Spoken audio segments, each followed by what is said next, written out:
Hello friends, welcome to Study Master. मैं हूं आपका फ्रेंड जीएस राय।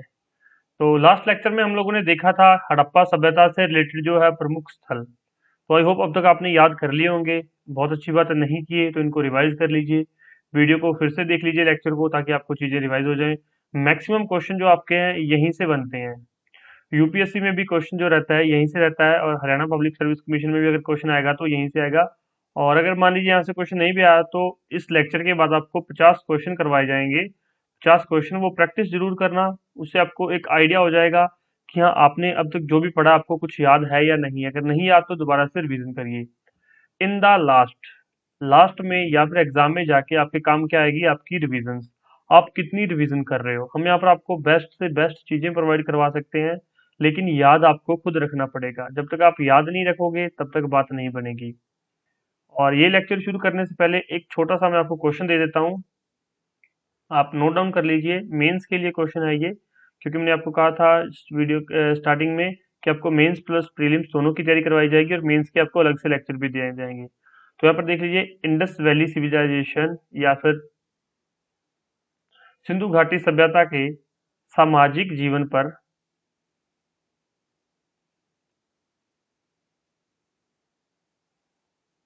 टिप्पणी करें।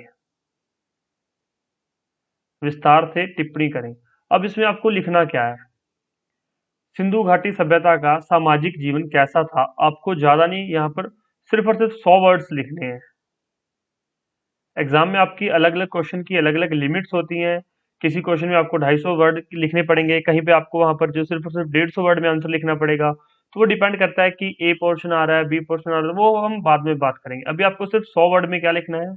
सिंधु घाटी सभ्यता के सामाजिक जीवन पर विस्तार से टिप्पणी करें। बस उसके बारे में आपको जो जो पॉइंट समझ आएंगे इस लेक्चर के बाद, वो आप नोट डाउन कर लीजिए। और नोट डाउन करने के बाद एक बार अब हमें भी भेज सकते हैं कि सर ये चेक कर दो, हमने लिखा है। अगर हमें नहीं भेजना चाहते, मान लीजिए फर्स्ट टाइम लिखा है, अच्छा नहीं लिखा जाएगा आंसर, कोई प्रॉब्लम नहीं है। आप उसको खुद सेल्फ एनालाइज करो कि ठीक है, ये मैंने लिख लिए हैं, बट क्या एक्चुअल में जो लेक्चर प्रोवाइड किया गया उसमें यही पॉइंट थे, या कुछ और भी था, या कुछ मैंने मिस कर दिया। तो ये सारी चीजें आपको खुद से करनी पड़ेंगी।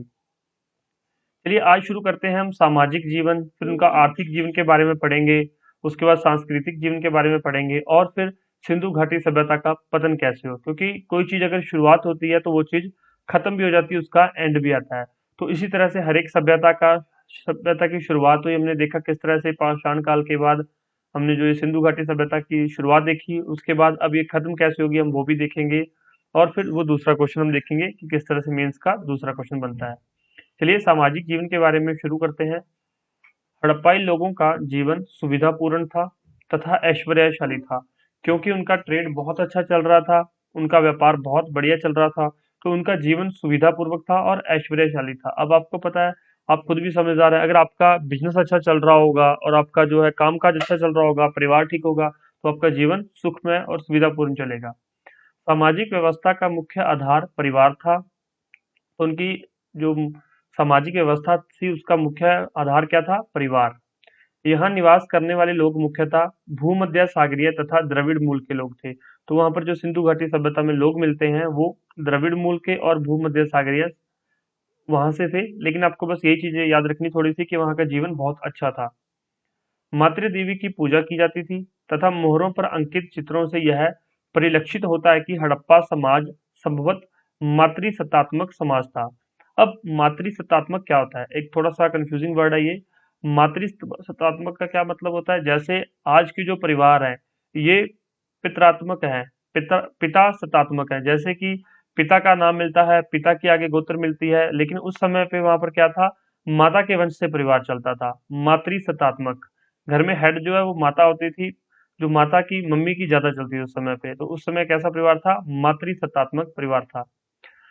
और वहां पर अगर यही पूछा जाएगा आपसे कि सिंधु घाटी सभ्यता में महिलाओं की पोजीशन कैसी थी, महिलाओं की स्थान कैसा था, तो महिलाओं का बहुत उच्च स्थान था, पोजीशन बड़ी उच्च थी, और बहुत अच्छा बिहेव किया जाता था महिलाओं के साथ सिंधु घाटी सभ्यता के अंदर। नेक्स्ट देखिए यहाँ पर, मोहनजोदाड़ो से नर्तकी की एक कांस्य आकृति प्राप्त हुई है। क्वेश्चन डायरेक्ट पूछा जाता है, नर्तकी की कांस्य आकृति कहाँ से प्राप्त हुई है? मोहनजोदाड़ो से। याद रखना, मोहनजोदाड़ो हड़प्पा के मिट्टी के बर्तनों पर सामान्य लाल रंग का प्रयोग हुआ है। तो हड़प्पा से जो मिट्टी के बर्तन मिले हैं उन पे किस रंग का प्रयोग हुआ है? डायरेक्ट क्वेश्चन बनता है ये, तो लाल रंग का प्रयोग हुआ है। समाज को व्यवसाय के आधार पर विद्वान, पुरोहित, योद्धा, व्यापारी तथा श्रमिक शिल्पकार के रूप में 4 भागों में विभाजित किया गया था। अब यहाँ पर कंफ्यूज नहीं होना है, जब हम आगे वैदिक एज पढ़ेंगे, वैदिक काल पढ़ेंगे, वहां पर वर्ण व्यवस्था होगी, लेकिन यहाँ पर वर्ण व्यवस्था नहीं थी। यहाँ पर सिर्फ और सिर्फ क्या थी? व्यवसाय के आधार पर यहाँ पर 4 भाग किए गए थे समाज के।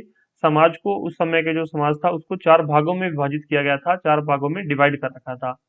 जो लोग यहाँ पर विद्वान थे उनको क्या बोला जाता है? पुरोहित। या फिर जो ब्राह्मण थे उनको पुरोहित, जो धर्म का कर्म का काम करते थे उनको पुरोहित बोलते थे। दूसरे थे योद्धा, जो वहां पर सिक्योरिटी के काम आते थे। तीसरे थे व्यापारी और चौथे थे श्रमिक, जो कि शिल्पकार हैं, जो अपना दिन का डेली बेसिस पे काम करते थे। तो इस तरह से वहां पर 4 भागों में समाज विभाजित था, लेकिन यहाँ वर्ण व्यवस्था नहीं थी। याद रखना, कंफ्यूज किया जाएगा एग्जाम में कि वर्ण व्यवस्था सिंधु घाटी सभ्यता में अवेलेबल थी, तो याद रखना नहीं थी। वहां के लोग शाकाहारी और मांसाहारी दोनों तरह के थे। जिस तरह से समाज आज चल रहा है, शाकाहारी और मांसाहारी दोनों तरह के लोग होते हैं, तो उस समय के लोग भी शाकाहारी और मांसाहारी दोनों थे। गेहूं, जौ, तिल, दालें मुख्य खाद्यान्न थे उस समय। उत्तर अवस्था में चावल के प्रमाण भी मिलने लगे थे। पहले वहां पर सबसे पहले गेहूं, जौ और तिल की खेती होती थी और दालें थी मुख्यतः। उसके बाद जैसे जैसे आगे बढ़ता गया तो उत्तर अवस्था में चावल भी मिलने लगे, उसके भी साक्ष्य हमें एविडेंसेस मिले हैं। स्त्री तथा पुरुषों में बहुमूल्य धातुओं से बने आभूषणों के प्रति आकर्षण देखने को मिलता था। तो उस समय के जो लोग थे वो बहुमूल्य धातुएं, बहुमूल्य मतलब अलग अलग तरह की जो इंपॉर्टेंस, काफी महंगी धातुएं थी, बहुमूल्य धातुओं से बने आभूषण पहनते थे। कौन से? सोना, चांदी, हाथी दांत, ताम्र, सिप्पियों से निर्मित आभूषण। तो यहाँ पर सोना है, याद रखना, चांदी है, हाथी दांत है, तांबा है और सिप्पियां हैं। कहीं भी हीरे का जिक्र नहीं हुआ है। हालांकि हीरा एक तरह का पत्थर है और उस समय का पत्थर युग था, लेकिन फिर भी हीरे का उनको नहीं पता था किस तरह से हीरा भी काम में आता है। तो याद रखना, हीरे का यहाँ पर जिक्र नहीं है। क्वेश्चन में आपको हीरा देख के कंफ्यूज करेगा वो। सोना, चांदी, हाथी दांत, ताम्र और सिप्पियां। मनकों के हार सामान्य रूप से प्रचलित थे, और आप समझते हो मनके क्या होते हैं। मनका निर्माण की कार्यशाला फैक्ट्री कहाँ पर थी? चानुदाड़ो में। तो ये कहाँ पर थी? चानुदाड़ो में। मनका बनाने की फैक्ट्री चानुदाड़ो में थी। यहाँ से सौंदर्य प्रसाधन के सामग्रियों के अवशेष भी प्राप्त हुए हैं। वहां से लिपस्टिक के और पाउडर के वहां पे साक्ष्य प्राप्त हुए हैं, हमें सामग्रियां मिली हैं, एविडेंसेस मिले हैं। कहाँ से मिले हैं? चानुदाड़ो से। सिंधु कालीन स्थल चानुदाड़ो से एक ईंट पर बिल्ली का पीछा करते हुए कुत्ते के पंजों के निशान मिले हैं। तो क्वेश्चन डायरेक्ट पूछा जाता है कि ईंट पर बिल्ली का पीछा करते हुए कुत्ते के पंजे के निशान कहाँ से मिले हैं? चानुदाड़ो से। और एक और क्वेश्चन पूछा जाता है, क्या उस समय बिल्ली पालतू जानवर थी? बिल्कुल थी। बिल्ली और कुत्ता दोनों ही पालतू जानवर थे, क्योंकि हमें साक्ष्य मिले हैं, एविडेंसेस मिले हैं, दोनों के पैरों के निशान हमें यहाँ से प्राप्त हुए हैं।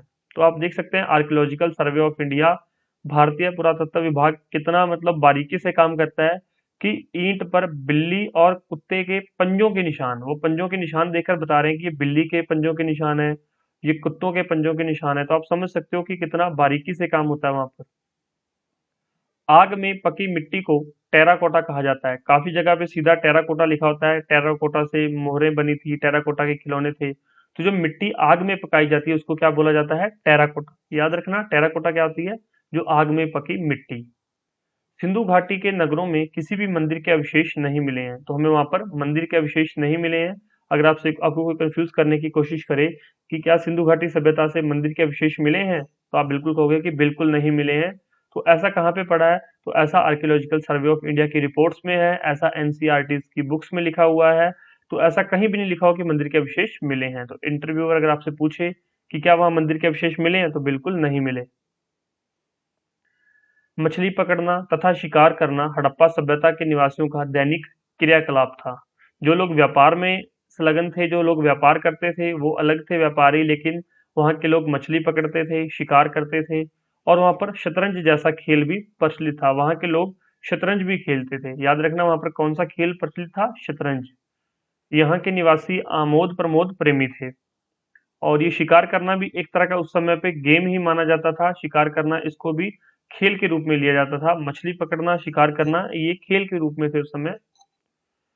मिट्टी के बर्तनों के अतिरिक्त ताम्र, जिसको तांबा बोलते हैं, कांस्य के बर्तनों का उपयोग भी हड़प्पाई लोगों द्वारा किया जाता था। तो कांस्य आपको पता है कैसे बनता है, तांबा प्लस टिन, इन दोनों को मिलाकर जो है कांस्य उत्पन्न होता है। तो वहां पर जो मिट्टी के बर्तनों के अलावा तो सब हड़प्पा में कौन कौन से, हड़प्पा संस्कृति में कौन कौन से बर्तन यूज होते थे, तो मिट्टी के बर्तन यूज होते थे, तांबे के और कांस्य के, तो तीन तरह के बर्तन यूज होते थे। एक बात याद रखना, वहां के लोगों को लोहे का पता नहीं था, लोहा एब्सेंट था। अगर लोहा पता होता तो वहां पर शायद और भी बहुत कुछ हो सकता था, क्योंकि लोहा बहुत ही एक हैवी मेटल है और स्ट्रॉन्ग मेटल है।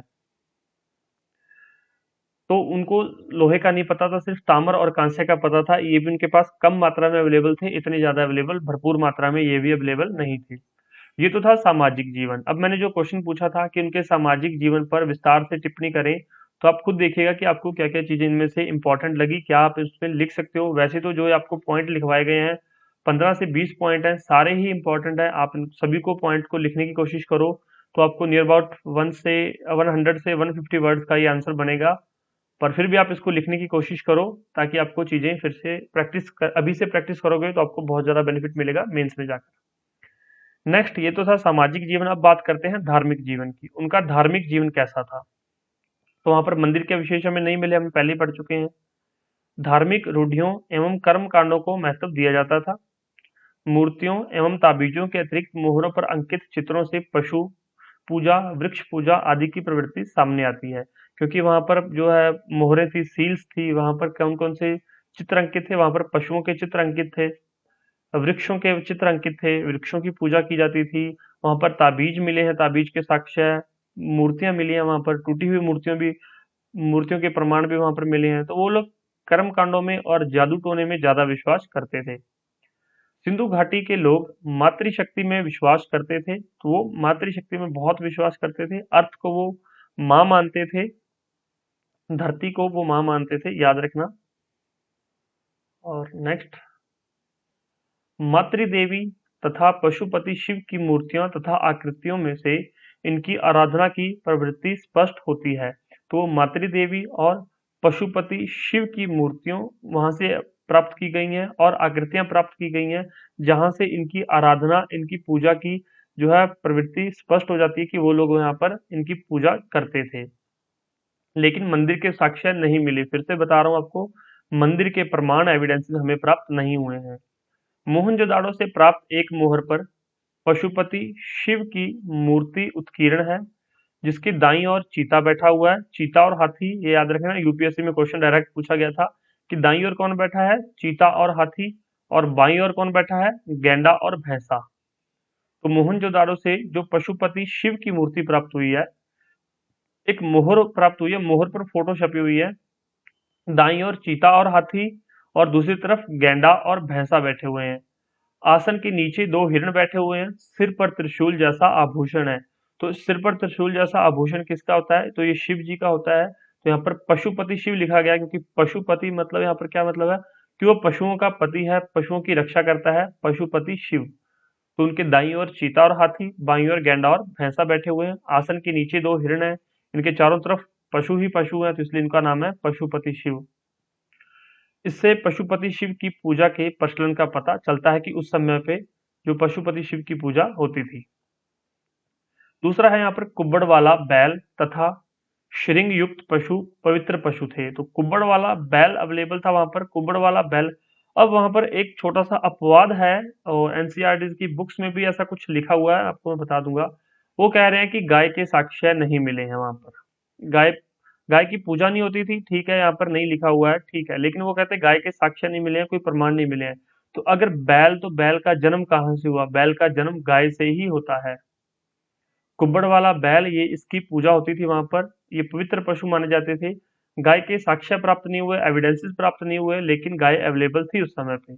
ठीक है, जो पढ़ाया जाता है एनसीईआरटी में, जो लिखा जाता है, हमें सिर्फ एग्जाम से मतलब है। हम कोई आर्कियोलॉजिकल सर्वे ऑफ इंडिया के लोग नहीं है, हम एएसआई से बिलोंग नहीं करते, भारतीय पुरातत्व विभाग, जो कि हम जांच परख करें और इस पे एक अलग तरह का मतभेद करें। लेकिन आपको जो एग्जाम में है, एग्जाम में ये पूछा जाएगा कि कुब्बड़ वाला बैल, तो हाँ उस समय अवेलेबल था। गाय के बारे में जनरली नहीं पूछा जाता। और अगर पूछा जाएगा तो एनसीईआरटी की बुक्स में इसके बारे में कुछ नहीं लिखा हुआ, ये चुप है, मौन है। तो ध्यान रखना कि बैल का जन्म तो गाय से ही होता है। और दूसरा, श्रृंग युक्त पशु पवित्र पशु माने जाते थे, तो ये कुबड़ वाला बैल बहुत पवित्र पशु था उस समय पे। लेकिन गाय की पूजा नहीं होती थी, ये आपको जरूर याद रखना है कि गाय की पूजा उस समय नहीं होती थी। आजकल हिंदू धर्म में गाय को काफी पवित्र माना जाता है, गाय की पूजा भी होती है, लेकिन उस समय ऐसा कुछ नहीं होता था। हड़प्पा से पक्की मिट्टी की स्त्री मूर्तिकाएं भारी संख्या में मिली हैं। एक मूर्तिका में स्त्री के गर्भ से निकलता एक पौधा दिखाया गया है। तो हड़प्पा से हमें पक्की मिट्टी की, तो मिट्टी की पहले बनाकर उसके बाद में उसको पकाया जाता है, स्त्री मूर्तिकाएं मिली हैं, और एक मूर्ति के ऊपर क्या है, उसके गर्भ से पौधे को निकलता हुआ भी दिखाया गया है। ये कहाँ से मिले साक्ष्य? ये हड़प्पा से मिले हैं साक्ष्य।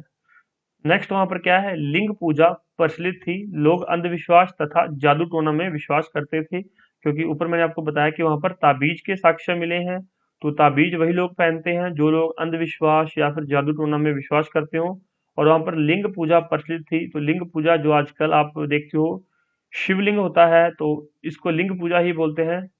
तो हिंदू धर्म में ये, और उस समय की जो सिंधु घाटी सभ्यता में ये चीज कॉमन थी। दूसरा देखिए, अग्निकुंड का साक्ष्य मिला है कहाँ से? कालीबंगा से। कालीबंगा से प्राप्त हुआ है, और वहां से क्या मिला? स्वास्तिक। ये स्वास्तिक चिन्ह है, ये किसकी देन है? तो क्वेश्चन डायरेक्ट पूछा गया था एक बार एग्जाम में, स्वास्तिक चिन्ह कहाँ से प्राप्त हुआ है? तो स्वास्तिक चिन्ह की किसकी देन है? सिंधु घाटी सभ्यता की, और मौर्यकालीन सभ्यता की, या फिर ये और भी कोई दो चार और ऑप्शन थे। तो ध्यान रखना, ऑप्शंस अलग अलग, जैसे जैसे हम पढ़ते जाएंगे ऑप्शंस आपको मैं बताता जाऊंगा। लेकिन वो आपको स्वास्तिक किसकी देन है? तो स्वास्तिक इंडस वैली सिविलाइजेशन की, सिंधु घाटी सभ्यता की देन है। दूसरा है चक्कर। चक्कर कहाँ से प्राप्त हुआ? तो ये भी सिंधु घाटी सभ्यता से। क्रॉस, ये जो क्रॉस प्रचलन में ये कहाँ से प्राप्त हुआ? ये भी सिंधु घाटी सभ्यता से प्राप्त हुआ। तो तीन मुख्य चीजें हैं, याद रखना, स्वास्तिक, चक्र और क्रॉस। स्वास्तिक पूछा जा चुका एग्जाम में, चक्र और क्रॉस पूछा जा सकता है, या फिर स्वास्तिक फिर से रिपीट हो सकता है। वहां से अग्निकुंड का साक्ष्य मिला है कहाँ से? कालीबंगा से। अब अग्निकुंड, अग्निकुंड का क्या काम होता है? जब हवन या कोई पूजा होती है, पाठ वगैरह होता है, उस समय अग्नि की पूजा की जाती है। तो उस समय अग्नि पूजा प्रचलन में थी, ये तो साक्ष्य मिले हैं। तो अग्निकुंड से मतलब ये और क्लियर हो गया कि वहां पर आग की पूजा भी की जाती थी। मृतकों के अंतिम संस्कार की तीन विधियां हैं, प्रचलित में थी। कौन कौन सी थी तीन विधियां? एक है पूर्ण समाधिकरण, आंशिक समाधिकरण और दाह संस्कार।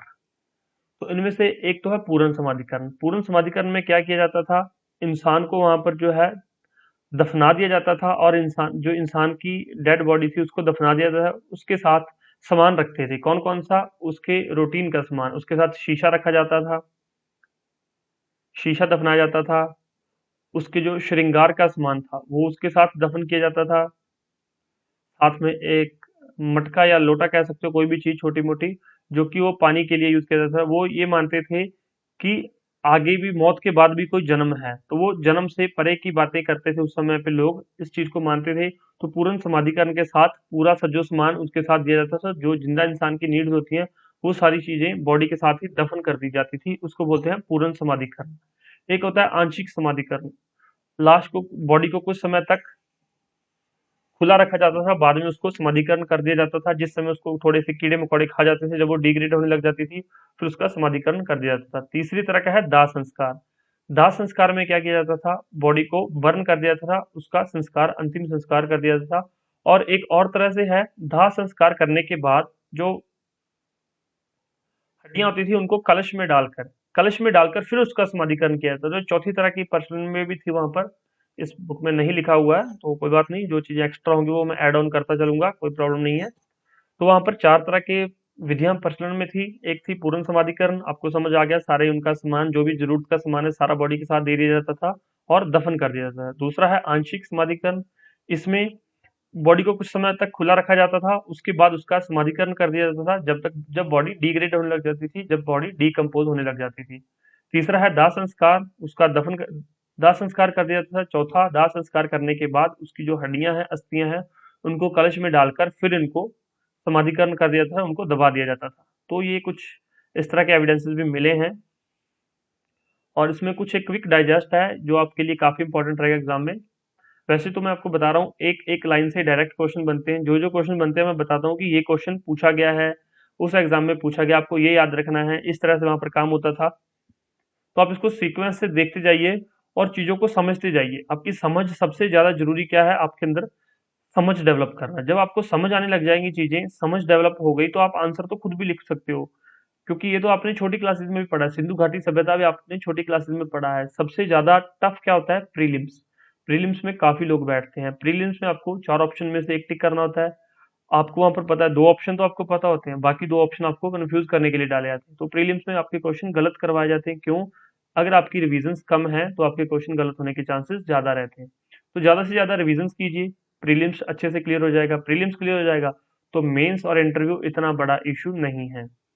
जिस तरह से आज मैंने मेंस का आपको एक क्वेश्चन दिया है, आपको आगे भी मेंस के क्वेश्चन दिए जाएंगे, और फिर आपको होल सोल मेंस का अलग से बैच आपको जो है क्लासेस भी प्रोवाइड करवाई जाएंगी। ऐसा नहीं है कि अभी यही मेंस के अंदर करवा दिया उसके बाद करवाया नहीं जाएगा। आपको पूरी मेंस के अंदर अलग से भी क्लासेस प्रोवाइड करवाई जाएंगी। चलिए क्विक डाइजेस्ट में देखते हैं क्या हमें पढ़ना है। स्वातंत्रोत्तर भारत में स्वतंत्रता के बाद भारत में सबसे अधिक संख्या में हड़प्पा युगीन स्थलों की खोज गुजरात प्रांत से हुई थी। तो क्वेश्चन पूछा जाता है कि भारत की स्वतंत्रता के बाद सबसे ज्यादा जो है हड़प्पा युग सब जो जगह है, स्थल है, कहाँ पे खोजे गए? तो गुजरात में खोजे गए थे। याद रखना, गुजरात प्रांत में।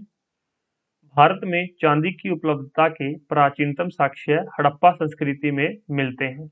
याद रखना। आगे मैं आपको बताऊंगा कि चांदी कहाँ से मंगवाई जाती थी। सिंधु घाटी सभ्यता की मुद्रा आदि शिव के समतुल्य चित्रांकन मिलता है।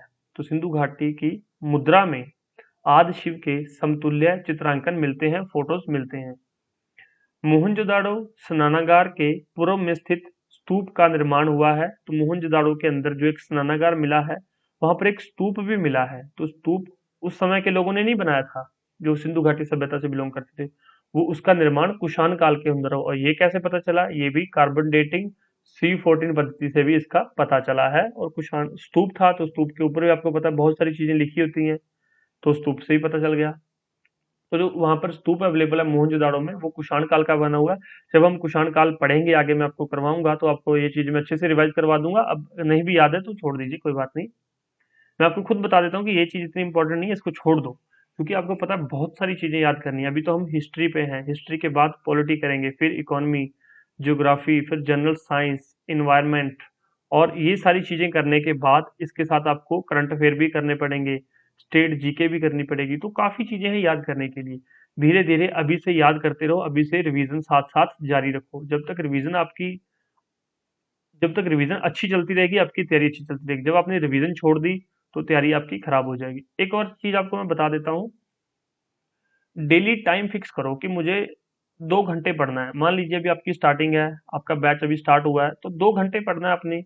2 घंटे पढ़ना है तो फिक्स कर लीजिए कि मुझे 10 से 12 पढ़ना है, या मुझे 12 से 2 पढ़ना है, या मुझे शाम को 6 से 8 पढ़ना है। डेली उसी समय पे आपका माइंड खुद कहे कि अब मेरा पढ़ने का टाइम हो गया है। जॉब कर रहे हो तो रात को देख लो 9 से 11 कर लो 2 घंटे, या मॉर्निंग में देख लो 5 से 7 2 घंटे। तो देखो, आप खुद को एनालाइज करो कि मुझे 2 घंटे निकालने ही निकालने हैं। धीरे धीरे इनको 3 घंटे में लेके जाओ, फिर आगे 5 घंटे पढ़ो, तो दिन में 5 घंटे तो पढ़ना ही पड़ेगा आपको। तो बाद की बात है, अभी तो एक सब्जेक्ट आपका शुरू है, तो अभी तो 2 घंटे आपके लिए इनफ है। चलिए नेक्स्ट, पूर्ण समाधिकरण की प्रविधि की ही अधिक प्रचलित थी। वहां पर पूर्ण समाधि सबसे ज्यादा प्रचलन में थी। हड़प्पा तथा मोहनजोदाड़ो से समाधिकरण के साक्ष्य मिले हैं। तो समाधिकरण के साक्ष्य मिले हैं, तभी हमें पता चला कि ये 4 तरह की जो वहां पर रीति रिवाज थे वहां पर, जो मृतकों को दबाने के। नेक्स्ट जो है, मोहनजोदाड़ो का शाब्दिक अर्थ क्या है? तो मृतकों का टीला। ये मैंने आपको लास्ट लेक्चर में भी शायद बताया था। कालीबंगा का शाब्दिक अर्थ क्या है? काले रंग की चूड़ियां। काली मतलब काला रंग, और बंगा मतलब चूड़ियां, तो काले रंग की चूड़ियां। अब ये था उनका धार्मिक जीवन। धार्मिक जीवन के बारे में आपको काफी कुछ सीखने को मिला होगा, काफी कुछ समझ में आया होगा। तो धार्मिक जीवन पे आप एक नोट लिख सकते हो, अगर खुद कोई लिखना चाहे नोट। चाहे तो 50 से 60 वर्ड में लिख लो नोट। नहीं भी लिखना चाहो तो कोई बात नहीं, छोड़ दो, बाद में आपको मैं क्लास में खुद करवाऊंगा कि किस तरह से क्वेश्चन आएगा, क्या क्या आपको पॉइंट्स इसके अंदर लिखने हैं। लिखना है तो लिख सकते हो, आपकी प्रैक्टिस हो जाएगी। नेक्स्ट है आर्थिक जीवन। अब सबसे पहले सामाजिक जीवन देखा, सामाजिक जीवन पे नोट लिखना जरूरी है, वो तो मैंने आपके लिए कंपल्शन की हुई है। धार्मिक जीवन आपको समझ आ गया। अब हम बात करते हैं उनके आर्थिक जीवन की। वैसे तो हमें थोड़ा थोड़ा ज्ञान हो गया है कि आर्थिक जीवन में क्या है, वो व्यापार करते थे, व्यापार से रिलेटेड चीजें होंगी, लेकिन फिर भी किताबों में क्या लिखा हुआ है वो हमें पता होना जरूरी है। हड़प्पा सभ्यता में उपजाई जाने वाली 9 फसलों की अब तक पहचान हुई है, जैसे गेहूं, जौ के अतिरिक्त कपास, तरबूज तथा मटर। तो हड़प्पा सभ्यता में कौन कौन सी फसलें प्रचलन में थी? गेहूं बिल्कुल सही है, जौ थी, कपास, तरबूज, मटर। अब आपने मान लीजिए जब मटर नहीं पढ़ा तो आप कंफ्यूज हो जाओगे, लेकिन अब आपने पढ़ लिया कि मटर भी प्रचलन में थे, वहां पे मटर का उनको पता था। उनको था पता कि उस समय पे ये फसलें थी, मटर भी थे, तरबूज थे और कपास। कपास तो इसकी शुरुआत ही यहीं से हुई है, हड़प्पा सभ्यता से। ठीक है। कपास को यूनानी लोग सिंडोन कहते थे। तो एग्जाम में पूछा जाता है सिंडोन किसका नाम है या सिंडोन किसे कहा जाता है। तो अलग अलग 4 ऑप्शन दे देते हैं जो आपको कंफ्यूजन क्रिएट करेंगे। लेकिन अगर आपने ये लेक्चर देखा है तो सिंडोन किसका नाम है? सिंडोन कपास को कहा जाता था। तो कपास को यूनानी लोग सिंडोन कहते हैं क्योंकि इसके उपज की पहली जानकारी सिंधु सभ्यता से प्राप्त हुई है। ठीक है। कृषि में हल का प्रयोग खेतों की जुताई के लिए किया जाता था। तो हल का प्रयोग हमें पता आज भी उसी तरह से हल का प्रयोग हो रहा है। आज ट्रैक्टर से हल चलते हैं, उस समय जो है बैल से हल खींचे जाते थे या फिर इंसान खींचता था। इस बारे में अभी तक कोई स्पष्ट जानकारी नहीं मिली है, लेकिन यही हो सकता है कि कुबड़ वाला बैल था तो बैल ही खींचता होगा। नेक्स्ट, सिंधु सभ्यता में कोई फावड़ा या फाल नहीं मिला है, परंतु कालीबंगा में हड़प्पा पूर्व अवस्था में क्रीडों क्रीडो क्या होता है? ये हल रेखा होती है, जो हल के द्वारा बनी हुई रेखा होती है, इस तरह से इनको क्रीडो बोलते हैं। क्रीडो से ज्ञात होता है कि हड़प्पा काल में राजस्थान के खेतों में हल जोते जाते थे और संभवतः लकड़ी के होते थे। तो हमें कोई ऐसी चीजें फावड़ा या फाल मिला नहीं है, लेकिन खेतों की जुताई हुआ करती थी उस समय पे, तो वो लकड़ी से होती होगी या फिर जो तांबा से। लेकिन तांबा इतना मजबूत नहीं होता है, कांसा भी इतना मजबूत नहीं होता है कि वो ऐसा कुछ कर सके। ये बहुत जल्दी मुड़ जाते हैं, तो ये शायद लकड़ी से होती होगी। तो ऐसे कोई साक्ष्य प्रमाण नहीं मिले हैं, ध्यान रखना इन बातों का। व्यवस्थित सिंचाई का प्रमाण नहीं मिला है। तो कोई सिंचाई व्यवस्था नहीं थी कि हाँ कोई वहां पर उन्होंने कुछ कुएं बना रखे थे सिंचाई के लिए। तो ऐसी कोई व्यवस्थित सिंचाई की वहां पर व्यवस्था नहीं मिली है, किंतु जल संग्रह के लिए बांधों के निर्माण का साक्ष्य मिला है। अब ये इंपॉर्टेंट लाइन है, बांध के निर्माण का साक्ष्य कहाँ से प्राप्त हुआ? धोलावीरा से। धोलावीरा कहाँ पर है? गुजरात के अंदर। लोथल और धोलावीरा दोनों कहाँ पर है? गुजरात में। याद रखना, धोलावीरा से प्राप्त है किसके साक्ष्य? बांध के साक्ष्य हमें मिले हैं। व्यवस्थित सिंचाई का प्रमाण नहीं है, लेकिन बांध था। तो बांध किस लिए बनाया जाता था? पीने के पानी के लिए बांध बनाया जा सकता है, पानी को स्टोर करने के लिए, ताकि जब बारिश नहीं होगी तो उस पानी का प्रयोग कर लेंगे, या फिर सिंचाई में भी यूज हो सकता था। दूसरा, धातु कर्म की जानकारी हड़प्पा सभ्यता के लोगों को थी, क्योंकि उनको जो तांबे से और टिन से कांस्य बनाना आता था। तांबे और टिन को बनाकर जो अलॉय बनता है मिलाकर, वो उनको बनाना आता था। तो उनको धातु कर्म की जानकारी हड़प्पा सभ्यता के लोगों को थी। तांबा तथा टिन मिश्रण से कांस्य निर्माण की प्रविधि उन्हें अच्छे से ज्ञात थी, तभी तो वो मूर्तियां बना पाए। बंद ढलाई तथा लुप्त मोम प्रक्रिया से धातुओं से वस्तुएं बनाई जाती थी। तो ये दो चीजें हैं, दो प्रक्रियाएं हैं, एक बंद ढलाई है और दूसरी है लुप्त मोम प्रक्रिया। तो इतना डिटेल में जाने की जरूरत यहाँ पर नहीं है आपको, लेकिन पता होना चाहिए। अब व्यापार व्यापार होता था तो माप तौल भी होगा, तभी व्यापार चलता है कि कितने पैसों में कितनी चीज मिल रही है। या फिर बार्टर सिस्टम है, तो बार्टर सिस्टम में कि एक चीज के बदले दूसरी चीज, तो किस चीज के बदले कोई उनका इकाई तो होगा, कोई माप होगा। तो माप तौल के लिए मानकीकरण को स्थापित किया गया था। फुट तथा क्यूबिक की जानकारी उन लोगों को थी। फुट आप समझते हो, 1 फुट 2 फुट, ये वही फिट है। और क्यूबिक जो है क्यूब, क्यूब की जानकारी उनको थी। माप के लिए दशमलव प्रणाली तथा तौल के लिए द्विभाजन प्रणाली के साक्ष्य विभिन्न स्थलों से प्राप्त हुए हैं। तो यहाँ पर जगह नहीं बता रखी कहाँ से मिले हैं, लेकिन आपको पता होना चाहिए कि माप तौल है वहां पर। फुट के बारे में जानकारी थी, क्यूबिक के बारे में जानकारी थी, और माप के लिए दशमलव प्रणाली का प्रयोग होता था। लोथल से हाथी दांत का एक पैमाना मिला है। क्वेश्चन डायरेक्ट पूछा जाता है एग्जाम में, हाथी दांत का पैमाना कहाँ से मिला है? तो लोथल। लोथल कहाँ पर है? गुजरात के अंदर। पहली वीडियो में आपको बता दिया था लोथल कहाँ पर है, गुजरात में। मोहरों पर चित्रित जो जहाजों के डिजाइन है, तो जो मोहरें मिल रही हैं, सील्स मिल रही हैं, उस पे जहाजों के डिजाइन बने हुए हैं। लोथल से एक गोदीबाड़ा का साक्ष्य प्राप्त हुआ। अब गोदीबाड़ा, शायद आपको इस वर्ड का मीनिंग पता होगा, शायद किसी को नहीं भी पता होगा कि गोदीबाड़ा क्या है। तो गोदीबाड़ा है डॉक यार्ड, जहाँ पर शिप्स बनते हैं और शिप्स रिपेयर किए जाते हैं, जहाँ पर जो जहाज है, पानी के जहाज, उनको बनाया जाता है और अगर खराब हो जाए तो उनको रिपेयर किया जाता है, उसको बोलते हैं डॉक यार्ड या गोदीबाड़ा। तो लोथल, लोथल कहाँ पर है? गुजरात में। तो आपके माइंड में किसी के आ रहा होगा कि शायद याद रखना रखना भी मुश्किल हो जाए कि गोदीबाड़ा कहाँ पर था। तो लोथल में था। लोथल कहाँ है? गुजरात में। गोदीबाड़ा गुजरात में क्यों है? क्योंकि समुद्र से किसकी सीमा लगती है? इस तरह से गुजरात की। तो भारत का गुजरात इस तरह से है, जो समुद्र तट लगता है, समुद्र तट पर क्या है? गुजरात है। तो इसलिए गोदीबाड़ा यहीं पर था, डॉकयार्ड यहीं पर था। कहाँ पर? लोथल, गुजरात में। यहाँ पर फारस की मोहरें बाहर या व्यापार का संकेत देती हैं। अब फारस की मोहरें अगर सिंधु घाटी सभ्यता में मिलेंगी तो मतलब वहां से व्यापार होता था, तभी उनकी मोहरें यहाँ पर हैं। और एक और चीज, कालीबंगा से मेसोपोटामिया की बेलनाकार मोहरें भी प्राप्त हुई हैं। तो एक क्वेश्चन पूछा जाता है, मेसोपोटामिया में किस तरह की मोहरें प्रचलन में थी? तो सिंधु घाटी सभ्यता में मैंने आपको बताया था स्क्वायर और आयत की मोहरें चलती थी, जो संभवतः मिट्टी की, पत्थर की या फिर तांबे की होती थी। लेकिन मेसोपोटामिया में बेलनाकार मोहरें, तो मेसोपोटामिया की मोहरें कैसी थी? बेलनाकार। और ये कहाँ से प्राप्त हुई हैं? कालीबंगा से। तो मेसोपोटामिया की मोहरें सिंधु घाटी सभ्यता में कहाँ से प्राप्त की गई हैं? तो ये कालीबंगा से प्राप्त की गई हैं। कालीबंगा याद रखेंगे आप लोग। अधिकांश मोहरें सेल खड़ी की बनी है। अब आपके माइंड में आ रहा हो कि सर ये सेल खड़ी क्या है? सेल खड़ी की बनी है, ना कोई सोना है ना चांदी है। तो सेल खड़ी एक पत्थर है, ये सफेद रंग का पत्थर होता है और इसका प्रयोग ज्यादातर किस लिए किया जाता है? जो पाउडर बनता है, जो क्रीम्स बनती हैं, या फिर जो सजने धजने का सामान होता है, वो सेलखिड़ी पत्थर से बनता है। पाउडर, क्रीम्स, तो ये सेलखिड़ी पत्थर से बनते थे। तो ये पत्थर, इनको जो कीमती पत्थर होते हैं उनको क्या बोलते हैं? रतन। कीमती पत्थरों को रतन कहते थे। तो अधिकांश मोहरें सेलखड़ी की बनी हुई थी मेसोपोटामिया की। ठीक है।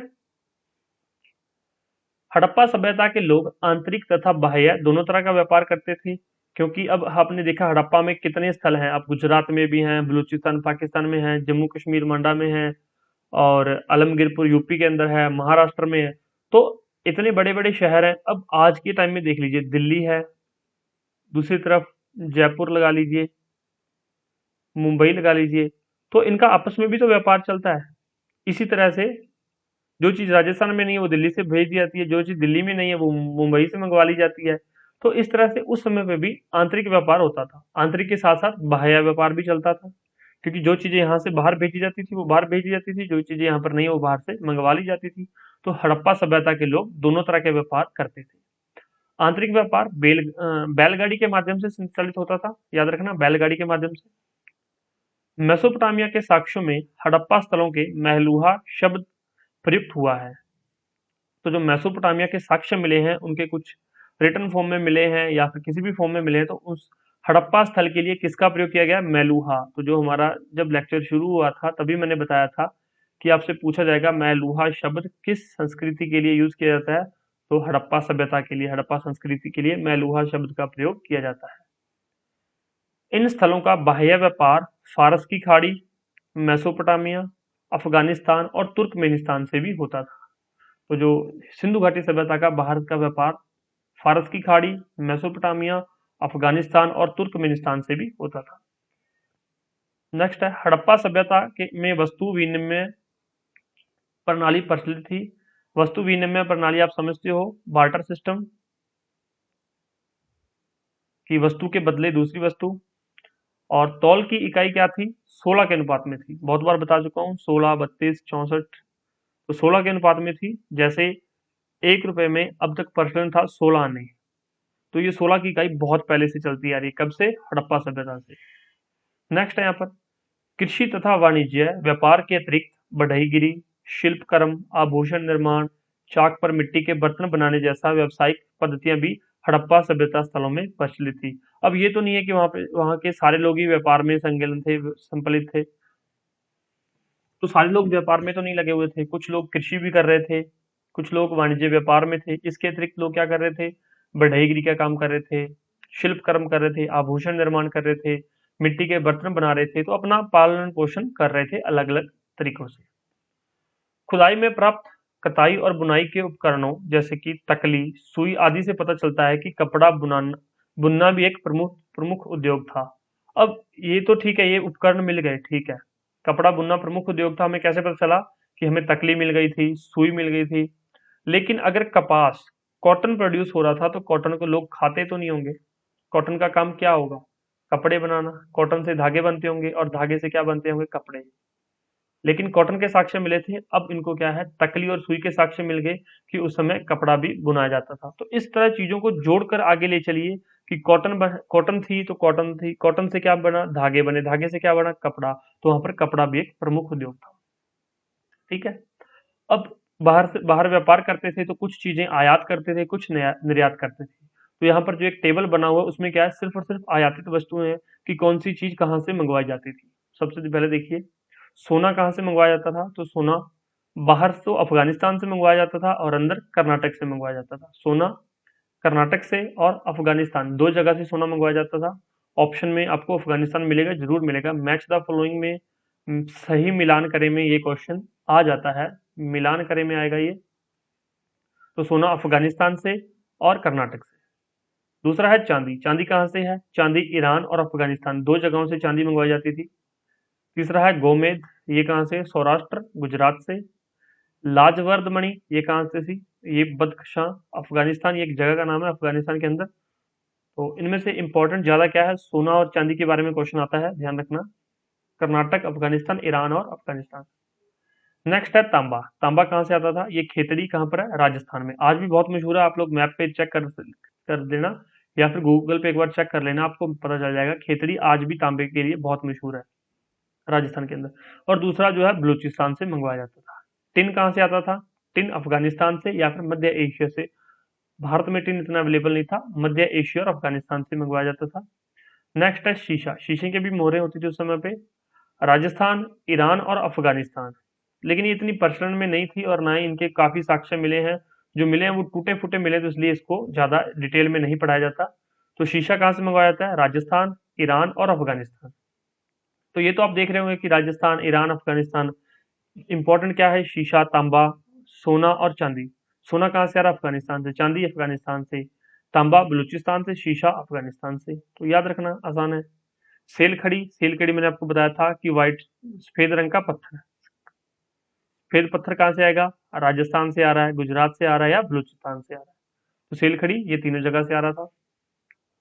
ये तो था एक इंपॉर्टेंट टेबल। टेबल को जरूर याद करना, इसको बिल्कुल याद रखना, इंपॉर्टेंट है, क्वेश्चन यहाँ से पूछा जाएगा कि आयात, सोने का आयात कहाँ से होता था? अफगानिस्तान से। चांदी का आयात कहाँ से होता था? अफगानिस्तान से। तांबा कहाँ से मंगवाया जाता था? खेतड़ी राजस्थान से या फिर बलूचिस्तान से। नेक्स्ट है शीशा, राजस्थान, ईरान और अफगानिस्तान। सेलखड़ी सफेद पत्थर बलूचिस्तान, राजस्थान और गुजरात से।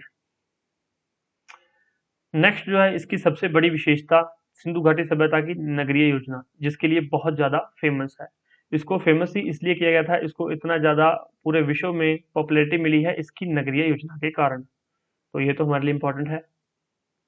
हड़प्पा सभ्यता क्षेत्रों में उत्खनन के बाद प्राप्त स्थलों में नगरीयकरण के अवशेष मिले हैं।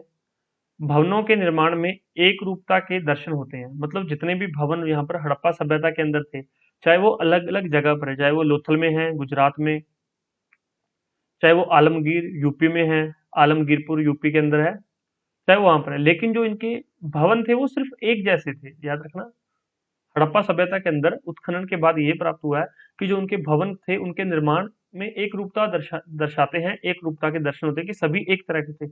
शायद जो उनके बनाने वाले वर्कर्स थे या फिर जो उनके काम करने वाले मजदूर थे वो एक तरह के थे, या उनकी जो सिखलाई है एक ही स्कूल कॉलेज में हुई होगी, कुछ भी मान सकते हो, लेकिन जो उनके आर्किटेक्चर इनका शायद एक था, तो सभी निर्माण भवन एक जैसे थे। दूसरी इंपॉर्टेंट क्या है इसमें, हड़प्पा सभ्यता स्थल से प्राप्त नगरीय अवशेष प्राय दो भागों में विभाजित होते थे। जितने भी वहां पर नगर थे वो दो भागों में विभाजित होते थे। एक होता था ऊपरी नगर और दूसरा होता था निम्न भाग। ये दो भाग थे। ऊपरी भाग को क्या बोलते थे? दुर्गीकृत। दुर्गीकृत बोलते थे, उसको दुर्ग बोलते थे। दुर्ग में बड़े लोग रहते थे, जिसमें राजकीय इमारतें, खाद्य भंडार और गृह इत्यादि होते थे। खाद्य भंडार गृह इत्यादि। तो इसमें बड़े लोग मतलब हायर क्लास, अपर क्लास लोग रहते थे यहाँ पर, जबकि निम्न भाग में छोटे भवनों के साक्ष्य मिले जहाँ पर गरीब मजदूर वर्ग लोग के रहते थे। तो यहाँ पर जो किसान है वो यहीं पर रहते थे निम्न वर्ग में। तो जितनी भी हड़प्पा सभ्यता के स्थल हैं वहां पर ऊपरी और निम्न दो भाग हैं, ध्यान रखना। आगे मैं आपको और भी इसमें से एक इंपॉर्टेंट चीज बताऊंगा, एक ऐसी जगह है जहां पर तीन भाग भी हैं। सभी भवन समान क्षेत्रफल में निर्मित हैं। ये सड़कों के किनारे एक आधार पर निर्मित हैं तथा भवनों के दरवाजे गलियों की ओर खुलते हैं। तो ये जो इस तरह से कुछ बने हुए थे, जो ग्रिड पद्धति थी, इस तरह से ग्रिड पद्धति थी। तो यहाँ पर अगर घर है तो इसका दरवाजा ये मान लीजिए रोड है, यहाँ पर ये रोड चल रहा है, तो रोड की तरफ इस घर का दरवाजा रोड की तरफ नहीं खुलेगा, इसका दरवाजा या तो इस गली में खुलेगा या इस गली में खुलेगा।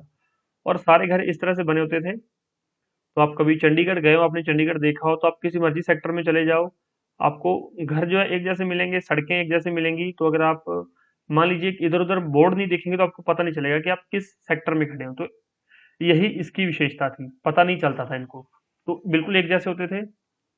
और चंडीगढ़ में भी कोई भी दरवाजा है जो मेन, किसी भी भवन का दरवाजा मेन गली की तरफ नहीं खुलता, मेन सड़क की तरफ नहीं खुलता, तो उनका भी मेन सड़क की तरफ नहीं खुलता था, ध्यान रखना। ये यहाँ के निवासियों ने नगरों तथा घरों के विन्यास के लिए ग्रिड पद्धति अपनाई थी। तो किस पद्धति पर जो घर बने हुए थे, ग्रिड पद्धति पर उनके घर बने हुए थे। नेक्स्ट है, प्रत्येक सड़क एक दूसरे को समकोण पर काटती थी। मैंने पहले आपको इस तरह सड़क बना के दिखाई है, जो एक दूसरे को समकोण पर काटती थी। हर एक सड़क इस तरह से, मान लीजिए उनके सेक्टर्स ही बने हुए थे, इस तरह से पूरा उनका स्ट्रक्चर था।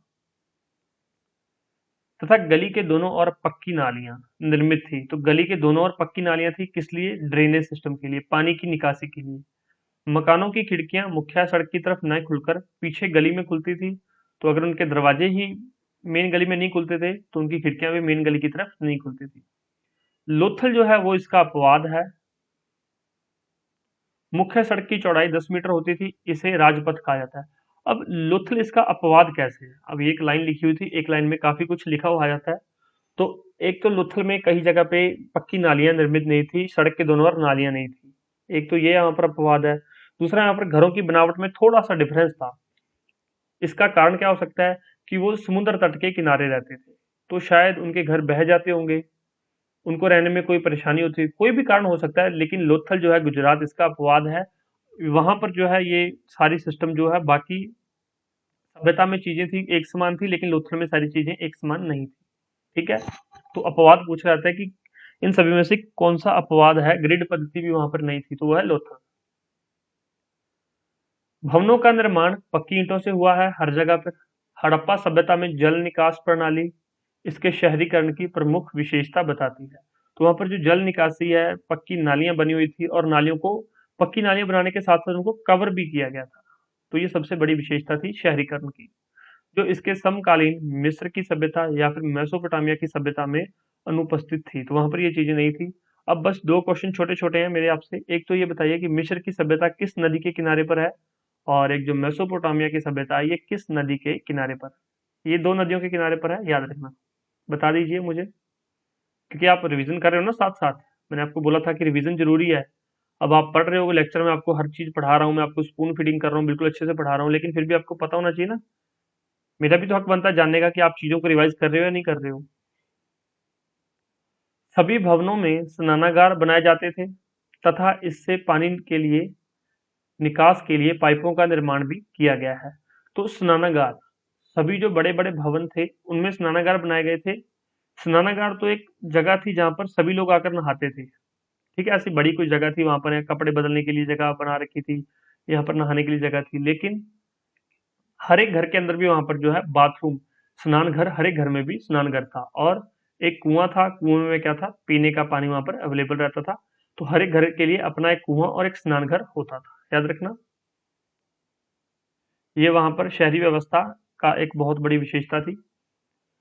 मोहनजोदाड़ो से एक विशाल स्नानागार का साक्ष्य मिला है, जिसके मध्य स्थित स्नान कुंड। तो विशाल स्नानागार का साक्ष्य कहाँ से प्राप्त हुआ है? मोहनजोदाड़ो से।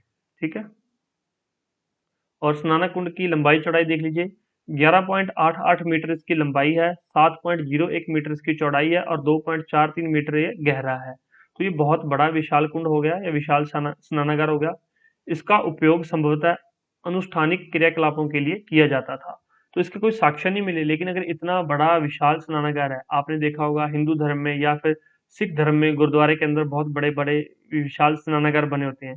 तो ये धार्मिक परंपरा है कि कोई भी काम यहाँ पर जो है, कोई भी धार्मिक काम किया जाता है तो पहले स्नान करते हैं या फिर मुंह हाथ धो के करते हैं। तो शायद इस तरह का ये कुछ रहा होगा, तो ये अनुष्ठानिक कार्यों के लिए एक अनुमान लगाया जा रहा है, ऐसी कोई साक्ष्य प्राप्त नहीं हुए हैं।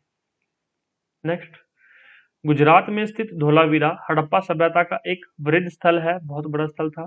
तो यह नगरीय स्थल अन्य स्थलों की भांति दो भागों में नहीं बल्कि तीन भागों में विभक्त था।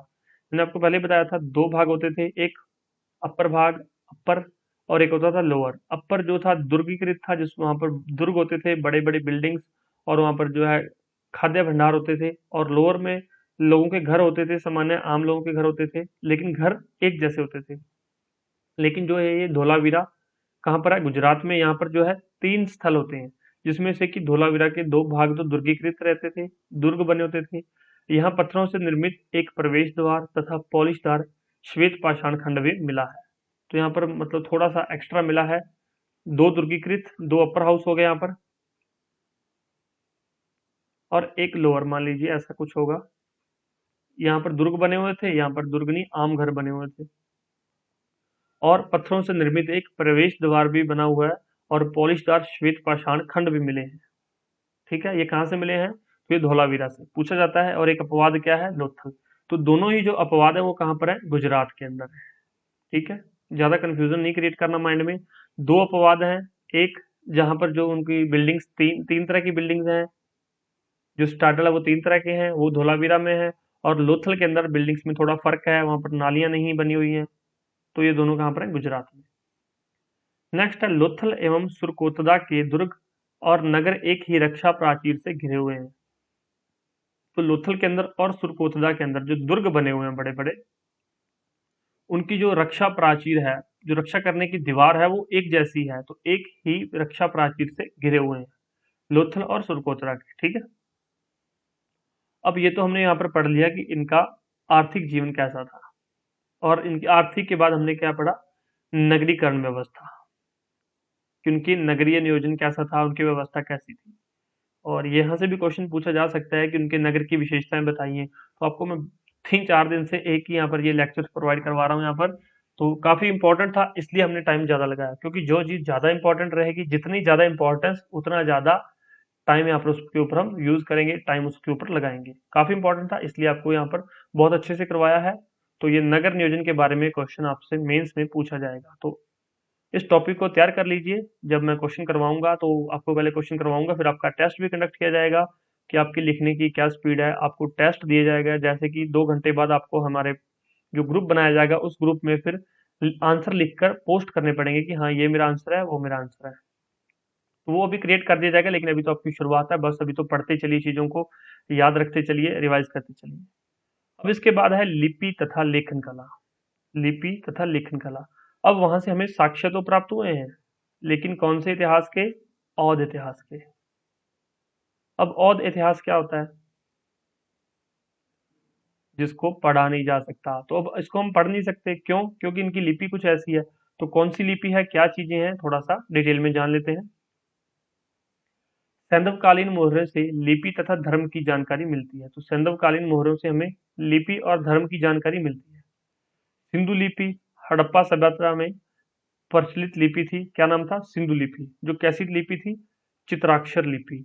चित्राक्षर मतलब पिक्टोग्राफ, कुछ पिक्चर्स की फॉर्म में ऐसी कुछ पिक्चर्स बनी होंगी।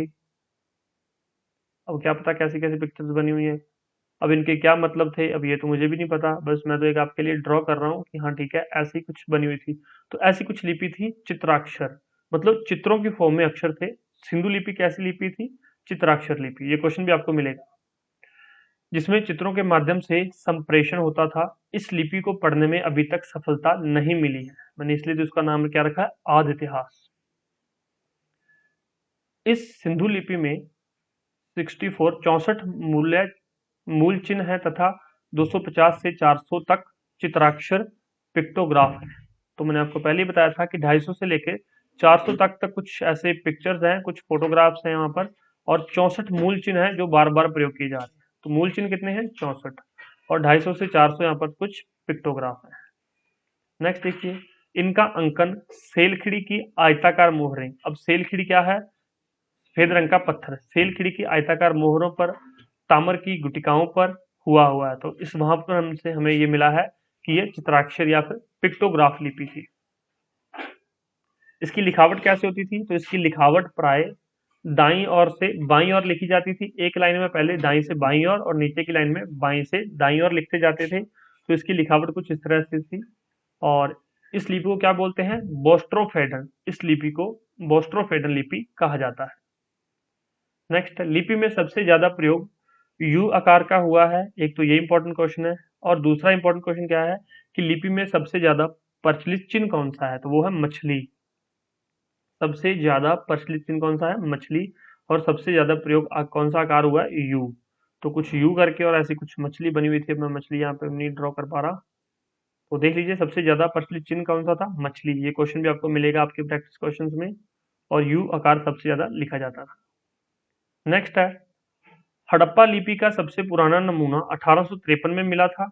और 1923 ईस्वी तक पूरी लिपि प्रकाश में आ गई थी, किंतु इसे अभी तक पढ़ा नहीं जा सका है। तो 1921 में आपको पता है हड़प्पा स्थल की खुदाई हुई थी। और 1923 में इन्होंने पूरी लिपि का ज्ञान तो हो गया, लेकिन लिपि को पढ़ने में सफलता अभी तक हासिल नहीं की है। और आर्कियोलॉजिकल सर्वे ऑफ इंडिया और आर्कियोलॉजिकल सर्वे ऑफ यूएन, वो लोग इस पे कोशिश कर रहे हैं। इसको पढ़ने की कोशिश लगातार जारी है, लेकिन अभी तक इसको पढ़ने में सफलता हासिल नहीं की जा चुकी है। कोशिश जारी है। जब सफलता हासिल हो जाएगी तब सिलेबस और बढ़ जाएगा, यूपीएससी का भी और एचपीएससी का भी। ध्यान रखिए, जब इसको पढ़ने में सफलता हासिल हो जाएगी तो आपके सिलेबस में इन्हांसमेंट हो जाएगी। ठीक है। और कुछ यहाँ पर करेक्शन भी कर दिए जाएंगे, जो हम यहाँ पर कुछ सोच समझ के बैठे हैं कि ये साक्ष्य मिला है तो ऐसा होगा, ये साक्ष्य मिला है वैसा होगा। तो ये चीजें भी काफी चेंज हो जाएंगी। ठीक है।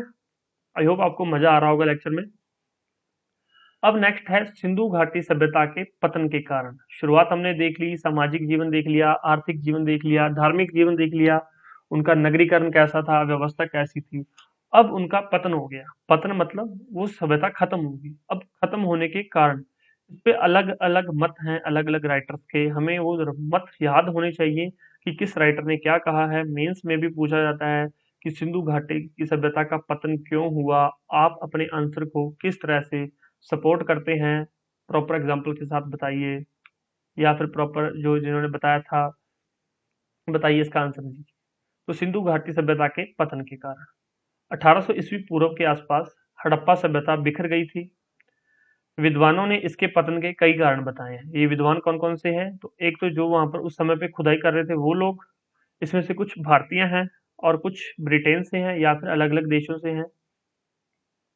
तो ये पहले बताया गया कि आर्यों का आक्रमण हुआ।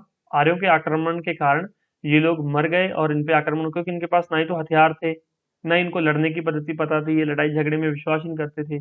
तो आर्यों का आक्रमण हुआ और उन्होंने इसकी सभ्यता को खत्म कर दिया। और उसके बाद जो है वैदिक काल शुरू हो गया। एक तो ये माना जाता है। ये किसने माना है? ये किसका कहना है? व्हीलर का, स्टुअर्ट, पिगनट का और गार्डन चाइल्ड का। तो तीन है ये ब्रिटेन से लोग, व्हीलर, स्टुअर्ट, पिगनट और गार्डन चाइल्ड। क्योंकि इसके बाद हम जो वैदिक पढ़ेंगे तो वहां पर आर्य होंगे। तो ये बोलते हैं कि आर्यों का आक्रमण हो गया, उन्होंने यहाँ पर जो आक्रमण करके सारा कुछ तहस नहस कर दिया। तो ये तीन लोगों ने मत दिए हैं, व्हीलर, स्टुअर्ट, पिगनट और गार्डन चाइल्ड। तो इसको सिर्फ चाइल्ड याद रख लीजिए, इसको पिगट याद रख लीजिए, और व्हीलर तो व्हीलर लिखा हुआ है तो आप इसको बार बार पढ़िए, याद रहेगा। पहला था आर्यों का आक्रमण। दूसरा है बाढ़। ये किसने बोला? ये जॉन मार्शल ने कहा है, मैके ने कहा है और एस आर राव ने कहा है। तो इस पे भी तीन लोगों ने मत दिया है कि जिस तरह से आपने मोहनजोदाड़ो मूवी देखी होगी, उसमें भी ये दिखाया गया कि बाढ़ का पानी आ गया और वो सब कुछ बहा कर ले गया, वहां की सभ्यता तहस नहस हो गई। तो मार्शल का कहना है, मैके का और एस आर राव। तो यहाँ पर भी तीन वोट्स हो गई हैं कि बाढ़ के कारण ऐसा हुआ है। लेकिन हमें किसी एक मत के साथ नहीं चलना है, हमें तो सारे मत पढ़ने हैं कि इस बंदे ने क्या कहा है, उस राइटर ने क्या कहा है, किसने क्या कहा, हमें सिर्फ याद रखना है, बस हमारा सिर्फ इतना काम है। नेक्स्ट जो है जलवायु परिवर्तन। ये किसने कहा था? ये बोला है आर एल स्टाइन ने और ए एन घोष ने। एक मिनट पानी पी लेते हैं।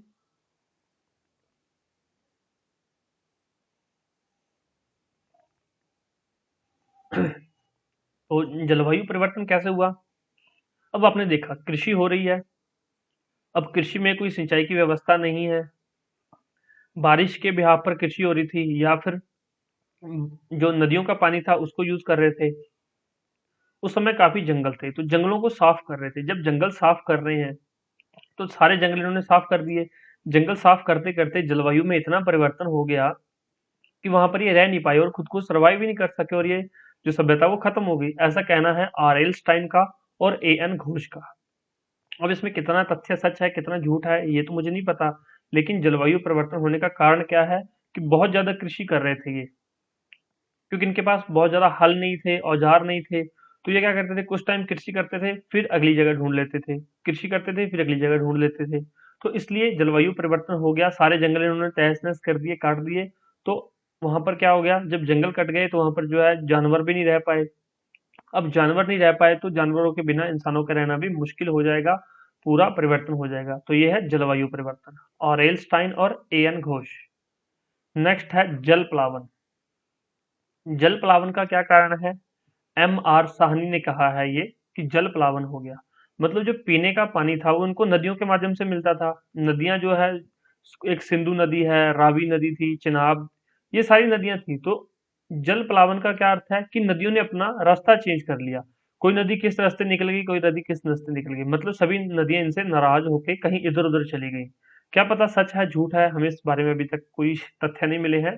लेकिन इनका मानना है कि जल प्लावन हो गया, इनको पीने का पानी तक नसीब नहीं हो रहा था और ये तड़प तड़प के मर गए सभी लोग, और ये इस तरह से ये सभ्यता का एंड हो गया, सभ्यता खत्म हो गई। ये किसका तथ्य है? एम आर साहनी का। नेक्स्ट यहाँ पर लिखा गया महामारी के कारण, कि कोई महामारी फैल गई या फिर कोई बीमारी फैल गई थी, इस वजह से उनका इलाज तो ये ढूंढ नहीं पाए थे, क्योंकि वहां पर हमें वैद्य का कहीं पर कोई भी साक्ष्य नहीं मिला कि वहां पर कोई वैद्य भी होता था। ना ही वैद्य का, ना ही किसी दवा का, ना ही कोई जड़ी बूटी का। तो हमने इतने चैप्टर पढ़े हैं, हमने कितनी अभी लेक्चर देख लिए, तो हमें जड़ी बूटी का कोई यहाँ पर तथ्य साक्ष्य कुछ नहीं मिला है। तो वहां पर कोई महामारी फैल गई थी, कोई बीमारी फैल गई थी। तो ये किसका मानना है? के यू आर कैनेडी। के यू आर कैनेडी का मानना है कि कोई महामारी या फिर कोई बीमारी फैल गई, इस वजह से इस सभ्यता का दी एंड हो गया। नेक्स्ट जो है वो बात करते हैं पारिस्थितिकी असंतुलन। जिस तरह से जलवायु परिवर्तन हुआ था, जलवायु परिवर्तन होने के साथ क्या हो गया, पारिस्थितिकी असंतुलन हो गया। धीरे धीरे जंगल खत्म हो गए, जंगल खत्म होने से जंगली जानवर खत्म हो गए, जंगली जानवर खत्म होने से बारिश नहीं हो रही थी। बारिश ना होने की वजह से, क्योंकि सिर्फ और सिर्फ नदी के बिहाफ पर ये नहीं रह सकते थे कि सिर्फ नदी का पानी पी सकें, नदी के पानी से कृषि कर सकें। तो इस वजह से पारिस्थितिकी असंतुलन हो गया। और ये किसने कहा है? ये फेयर सर्विस ने कहा है। तो देख लीजिए कितने मत है यहाँ पर। आर्यों का आक्रमण पहला मत, दूसरा है बाढ़, तीसरा है जलवायु परिवर्तन, चौथा है जल प्लावन, पांचवा है महामारी, और छठवां है पारिस्थितिक तंत्र। तो 6 अलग अलग मत दिए गए हैं विद्वानों के द्वारा। तो याद रखेंगे, आर्यों का आक्रमण किसने कहा था? व्हीलर और स्टुअर्ट ने। आर्यों का आक्रमण किसने कहा? व्हीलर और स्टुअर्ट ने, पिगट ने, और गार्डन चाइल्ड ने। 3 लोगों ने कहा है। 3 में से अगर आपको 2 भी याद रह गए तो आप मेंस का आंसर लिख पाएंगे। दूसरा है बाढ़। बाढ़ किसने बोला? मार्शल ने, मैके ने, और एस आर राव ने। M for Marshall, M for McKay. तो इन्होंने बोला कि बाढ़ के कारण सिंधु घाटी सभ्यता खत्म हो गई। तीसरा है जलवायु परिवर्तन, ये किसने बोला? ऑरेल स्टाइन ने कहा है और ए एन घोष ने कहा है। चौथा है जल प्लावन, कि जल वहां पर उन तक पहुंचना ही खत्म हो गया, जल ने अपनी क्या है, नदियों ने अपने रास्ते चेंज कर लिया, अपना मुहाना चेंज कर लिया, या फिर मिट्टी आ आकर वहां पर जो है जगह ऊंची हो गई और नदियां किधर और ही बहने लग गई। तो नदियों ने अपने रास्ते चेंज करने की वजह से यहाँ पर ये खत्म हो गए, एम आर साहनी ने कहा है। नेक्स्ट है महामारी या फिर कोई बीमारी फैल गई जिसके बारे में कोई जानकारी नहीं है, के यू आर कैनेडी ने कहा है ये। और नेक्स्ट है पारिस्थितिकी तंत्र असंतुलन, ये फेयर सर्विसेज ने कहा है। ठीक है, तो ये हमारा इंपॉर्टेंट टॉपिक था सिंधु घाटी सभ्यता। अब सिंधु सभ्यता का टॉपिक खत्म हो चुका है। अब इसमें हमने अच्छे से पढ़ दिया है। अब आपका क्या काम है, आप ये सारी चीजें, इस लेक्चर की पीडीएफ आपको, जो हमारा डाउनलोड पीडीएफ का फोल्डर है आपके पेड सेक्शन में, वहां से आप लोग पीडीएफ डाउनलोड कीजिए। पीडीएफ डाउनलोड करने के बाद इसको पढ़िए, इसको रिवाइज कीजिए, सुबह उठ के पढ़िए, रात को सोने से पहले पढ़िए, किसी भी तरह पढ़िए। बस आपका काम है इन सबको, इन सब जो यहाँ पर आपको फैक्ट्स बताएंगे, इन फैक्ट्स को याद करना। इस फैक्ट से रिलेटेड अब एक वीडियो अपलोड कर दिया जाएगा थोड़े टाइम में, वो वीडियो देख लीजिए। उसमें आपको 50 क्वेश्चन दिए जाएंगे सिंधु घाटी सभ्यता से रिलेटेड। 50 क्वेश्चन रहेंगे हिंदी प्लस इंग्लिश मीडियम, क्योंकि जो आपका एग्जाम है वो हिंदी प्लस इंग्लिश मीडियम में होता है, तो दोनों मीडियम आपकी स्क्रीन पर या फिर जो आपके पेपर में है इकट्ठे लिखे होते हैं। तो इसलिए वहां पर आपको दोनों तरह के क्वेश्चन करवाए जाते हैं, हिंदी प्लस इंग्लिश इकट्ठे करवाए जाएंगे, ताकि आपको क्वेश्चन अगर इंग्लिश में समझ नहीं आ रहा तो आप हिंदी में पढ़ लो, हिंदी में समझ नहीं आ रहा तो आप इंग्लिश में पढ़ लो, तो जैसा आपका मन करे आप वैसे पढ़ सकते हो। तो अब इसके बाद वो जाकर वो वीडियो देख लेना, वो वीडियो क्वेश्चन फोल्डर में अपलोड कर दी गई है वहाँ पर, तो वो भी आप आपको मिल जाएगी, क्वेश्चन चेक कर लो। और कोई डाउट हो, कोई क्वेरी हो इसके बाद बच जाए तो बता देना। और जो मेंस का आपको आंसर दिया है वो जरूर लिखना, फर्स्ट डे से लिखना शुरू कर दो, ताकि जिस दिन मैं आपको कहूंगा कि आज हमारे मेंस की क्लास है तो काफी बच्चे उस दिन स्टार्ट करेंगे और आप उनसे 2 कदम 4 कदम आगे ही होंगे, जब मैं आपको कह रहा हूँ साथ साथ खुद से करते रहो, ठीक है। चलिए, थैंक यू सो मच, मिलते हैं नेक्स्ट लेक्चर में, नेक्स्ट हमारा वैदिक काल करेंगे। Thank you.